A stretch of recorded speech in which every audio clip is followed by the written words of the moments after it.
how to open NGL account in another phone.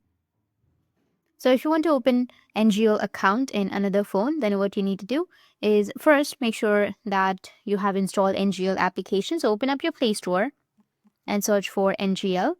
Once you've searched, if you have the install button, you just need simply go and install. And once you've installed the application, tap on open. It will lead me to the homepage of NGL. Now, as you can see that it has linked with my Instagram account.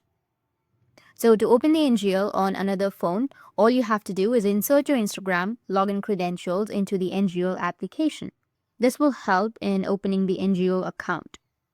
You don't need any sort of password here.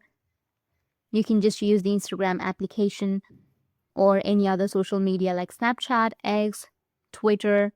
So any media or account that have associated with it, and it will work. So just open up your NGL on your another phone and just log into your Instagram or Snapchat, whichever account that you're logged in on your primary phone. And that's it. That's how you can open NGL account in any other phone. And if you have any questions, feel free to comment below. Thanks for watching.